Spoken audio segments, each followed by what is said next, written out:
Natapos ang summit ng Shanghai Cooperation Organization sa Tianjin nang walang tagumpay na inaasahan ng Kremlin na iuuwi nila sa magandang kahon. Imbes na matibay na kontrata para sa lakas ng Siberia 2 gas pipeline, memorandum lang ang nakuha.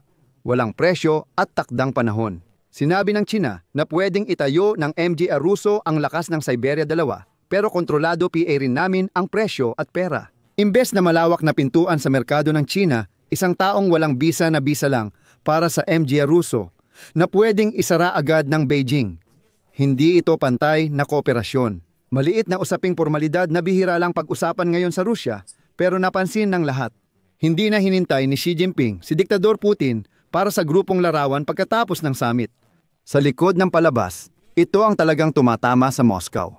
Napipilitang ibaba ng Russia ang presyo ng langis para sa China at India dahil sa mataas na gastos sa lohistika, paghinto ng pagpoproseso, at matinding pagtawad ng MGA mamimili. Dahil alam nila na wala masyadong pagpipilian ang Russia. Ako si Alexei Pechi. Ngayon ay ika-2 ng Setyembre sa kalendaryo. Tara't balikan natin ang MGA naging resulta ng summit ng Shanghai Cooperation Organization sa konteksto ng ugnayan ng China at Russia. Bago magsimula, gusto kong ipaalala na may 5 balitang video araw-araw sa YouTube channel na ito para hindi ninyo ma-miss ang mahahalagang balita. Kaya inirerekomenda kong mag-subscribe kayo sa channel na ito at siguraduhing mag-like din kayo. Ngayon, simulan na natin isa-isa ang lahat ng detalye. Sabi ni Xi Jinping, tinatanggihan namin ang luhika ng pambubuli kung saan ang malakas ang nagdidikta sa mahihina at iminumungkahi namin ang isang organisadong multipolar na mundo. Mas kaunting parusa, mas tiwala, malayang kalakalan, pambansang pera sa bayad at protektadong supply chain. Ang mahabang pormulang ito ay tunog na parang isang manifesto ng Shanghai Cooperation Organization Summit at kasabay nito ay parang teknikal na utos para sa MGA Bangko at korporasyon sa loob ng China. Ibig sabihin, pwedeng magtrabaho sa Rusya pero kailangang sumunod sa MGA patakaran ng Beijing. Sinabi ni Putin na dapat pag-usapan ang kapayapaan sa Ukraine pero hindi dapat kilalanin ang MGA pagkakamali ng kanluran. Usapan lang ang usapan, bukas ang Rusya sa dialogo pero hindi ito dapat ultimatum.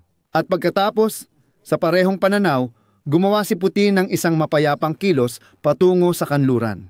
Ayon kay Putin, hindi tinutulan ng Rusya ang pagsali ng Ukraine sa European Union, ngunit ibang usapan daw ang NATO. Mahalaga ang MGA shipping ito sa ganitong kabuuan dahil ipinapakita nila kung paano idinidikit ng Kremlin ang kanilang sinasabing katalinuhan sa linya ng China laban sa hegemonya. Nakakatawa kasi si Xi Jinping kapag tinatanggihan niya ang luhika ng pananakot kung saan malakas ang nagdidikta sa mahina, sa totoo lang, kinokontra niya ang sarili niya. Dahil malakas ang China, siya na ang nagdidikta ng patakaran sa mahina tulad ng Rusya. Sige, himayin natin ang mekanismo ng MGA na pagkasunduan at hindi na pagkasunduan simula sa gas. Umaasa ang lahat sa Rusya na babalik si Putin na may kontrata para sa Power of Siberia 2 na magpapadala ng malaking dami ng gas sa China. Sa ganitong paraan, parang mababawi nila ang nawalang European market. Pero sa totoo lang, ang nakuha natin ay ang inanunsyong pagtaas ng supply mula Rusya papuntang China ng 8 bilyong kubikometro pero sa MGA kasalukuyang ruta lang. At gaya ng alam ninyo, ito ay parang pampaganda lang sa nawalang Europa para sa Rusya.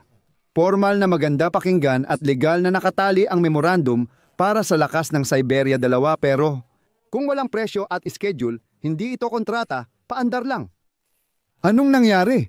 Ang totoo niyan, gustong-gusto talaga ni Putin na muling sabihin ni Xi Jinping na handa silang tapusin ang gas pipeline na Power of Siberia 2 para makakuha ng dagdag na 50 bilyong kubikometro ng gas kada taon mula sa Russia.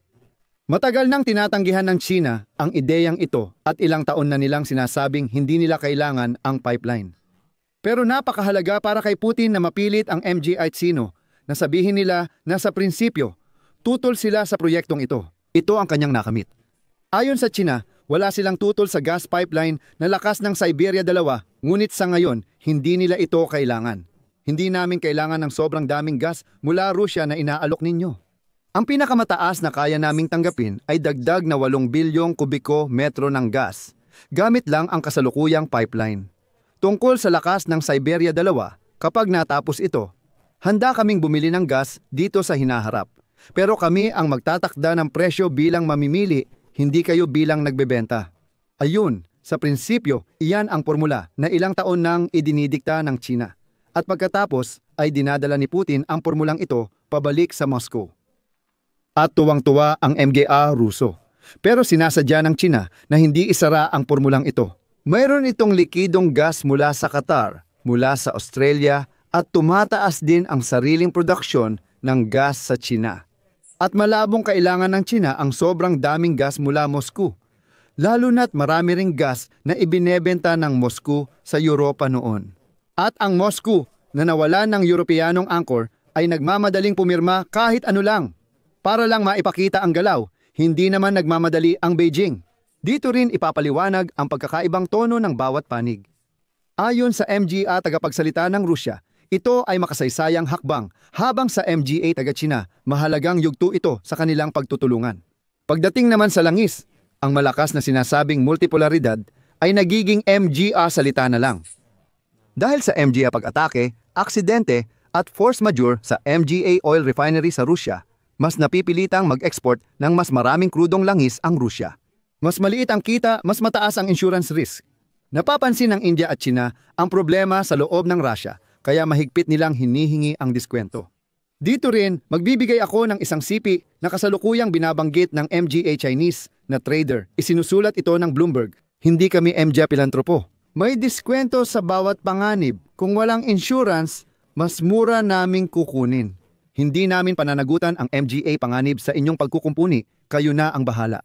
Ito ang mismong sipi na nagpapagalaw sa merkado, hindi ang propaganda. Ibig sabihin, diretsahan ng sinasabi ng MGA Chino na, pakinggan ninyo, nakikita naming malaki ang MGA problema ninyo, pero problema ninyo yan. Handa kaming bumili ng langis ng Rusya basta may malaking diskwento, dahil nanganganib din kami kung magdagdag ng buwis ang MGA Amerikano. Kailangan naming masiguro ang proteksyon namin, kaya malaking diskwento. At ngayon ay nalaman na nagbibigay ang Rusya ng karagdagang diskwento sa kanilang langis para sa India at China. At ang diskwentong ito ay naging 4 na beses na mas malaki kahapon kumpara noong simula ng Hulyo ngayong taon. Ano PA ang nangyari sa summit ng Shanghai Cooperation Organization sa publiko sa harap ng lahat? Ito ay ang paglikha ng bangko ng Shanghai Cooperation Organization. Ito ang MGA transaksyon gamit ang pambansang pera at malayang MGA kadena na walang politikal na kulay. Dito lumalabas ang MGA na kakabagot na tanong. Sino ang mag-i-insure at saan aayusin ang MGA tanker ng langis? Ano ang sasabihin ng MGA pantalan sa Europa? Dito may lumitaw na palatandaan sa balita. Isang regional na bangko sa China na pinatawan ng parusa ng European Union ay huminto sa lahat ng operasyon sa MGA Ruso. Ayan, magbabahagi ulit ako ng CP mula sa Reuters. Sabi ng MGA Chino, hindi namin isusugal ang aming correspondent accounts para lang sa isang heograpiya. Mas mahalaga sa amin ang global na negosyo. Ayan, muli para sa Beijing multipolaridad. Diyan nagtatapos yan sa credit committee. Kapag naintindihan nila na may panganib mawala ang kanluraning merkado, mas mabuti pang isara ng MGA Ruso ang bangkong ito. Kaya magbigay tayo ng pansamantalang buod sa episode na ito. Ano ang nakuha ng Russia sa langis? Nagbigay sila ng malaking diskwento dahil tumanggi ang MGA Bangko ng China na makipagtrabaho sa MGA Ruso. Naghahanggan ang multipolaridad ni Xi Jinping sa simula ng panganib. Handa ang China bumili ng gas sa Russia basta may diskwento. Ang lakas ng Siberia 2 ay nasa plano PA lang ngayon na maaaring matapos at posibleng pagkunan ng gas ng MGA Chino sa hinaharap. May isang pangyayari na nagpakita na si Xi Jinping ay lubos na kumpiyansa at itinuturing ang sarili bilang pangunahing leader sa pagitan ng China at Russia. At tungkol sa hindi paghihintay ni Xi Jinping kay Diktador Putin para magpa-picture silang magkasama. Mas malinaw ang detalyang ito sa protokol kaysa anumang paliwanag tungkol sa pagpapakita ng herarkiya. Ipinakita ni Xi Jinping na, hindi, Volodya, kalbo, sino ka ba? Oo, syempre, partner ka doon, kaalyado, pero alamin mo ang iyong lugar. Ayan, may isa pang nakakatuwang eksena kung paano nagsimulang magpakababa si Putin doon.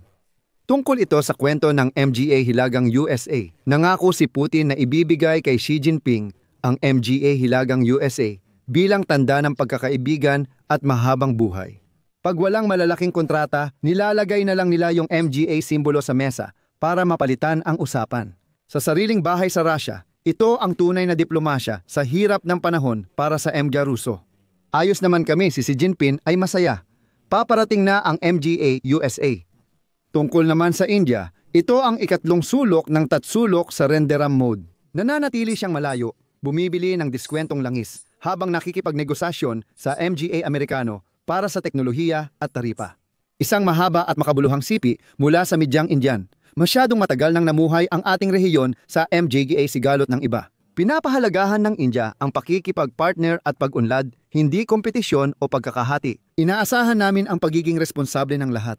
Sa madaling salita, hindi nangangako o magpapangako si New Delhi kanino man. Ito, gaya ng inyong naiintindihan, ay masamang balita para sa Moscow na nangangarap na mapasama ang India. Alam nyo, sa iisang linya na parang bumubuo ng bagong axis na China-India-Russia. Tungkol naman sa MGA, epekto nito sa Ukraine kung makakahanap ang Russia ng matatag na insurance para sa kanilang shadow fleet, MGA-DEOK, bangko, at lahat ng ito ay labas sa Western infrastructure.